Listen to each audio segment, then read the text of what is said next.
Good day mga sir at welcome back na naman sa ating channel. At for today's video, ito yung i-share natin. Ito yung laser guide. Right, so kung naghahanap kayo ng laser guide para sa libel, para sa paggawa ng tiles o kahit ano pa mang mga gagawin nyo na kinakailangan ng libel na laser yung gamit, so ito na yun. Yan, so unbox natin to at ipapakita natin sa inyo kung gaano ba ito kaganda at napakamura lang nito. So nabili ko to sa Shopee at ilagay ko sa description yung link para kung naghahanap kayo ng laser guide para sa trabaho, ito yung hinahanap nyo. Mura lang at yun, hindi tayo attached dito sa brand na to at sarili nating pira yung ginamit sa pagbili natin dito. Okay, so yan, buksan natin to para makita nyo kung ano yung loob nito, kasi kakabili ko lang nung makita na kung ano, hindi naman yun fake, siguro fake yun, hindi naman talaga makita yun. So ayun, nagagandahan yung foreman ko, so sabi ko sa kanya na sige, kunin mo lang to, bayaran ko lang kung ano yung nabayad ko sa Shopee, kung ano yung presyo, yun yung binayaran niya. So yun, kinuha niya at ito naman yung bago kong nabili. So hindi na to makita, marami sa Shopee kasing mga mura, at ito yung nakita ko na pinakamura, mas mura pa rin dun sa may green na makita na laser guide. Okay, so ito yung brand ng Migo. Ayun, Migo yung brand nya. So nag-aalangan ako nung una kasi parang baka hindi masyadong kita yung laser, yung green na laser.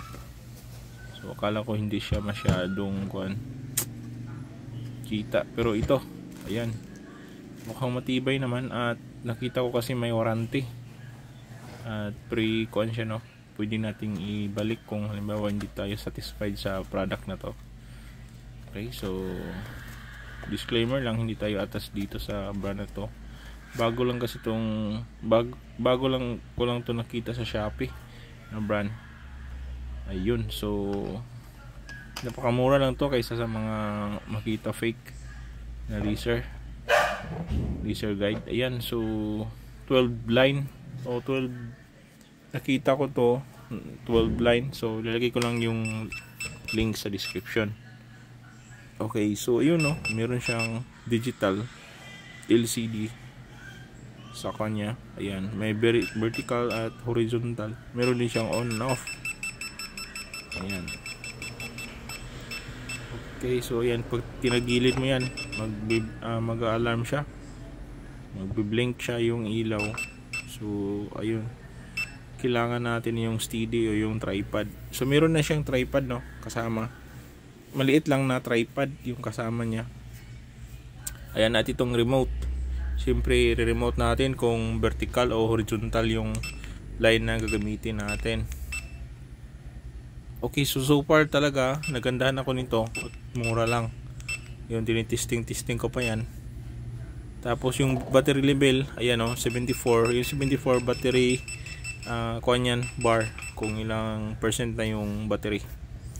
Ayan, so sa tingin ko parehas lang din sila ng sa Makita.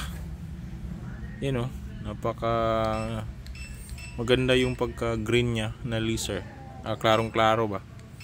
Okay, so pwede rin siyang mag blink. Yan, basta 12 line yan na 12 line yung specification yan sa kanyang manual. Ayan, so titingnan natin, no. Ayan, no, mayroon sa taas, mayroon sa gilid. Ayan, ayan, so napakahaba yung kanya, no, napakahaba yung kanya, linya. Ayan, no, sa gilid pa. Ayan, so napakaganda. Yan, so nag-tilt yan pag alright, so ayan, Okay, kung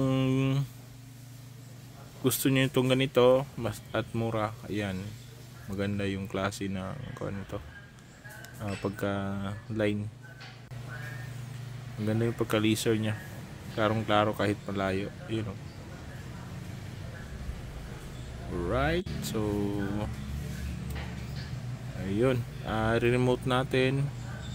Ito yung remote nya, yan oh, napakaraming linya, basta 12 line yan. So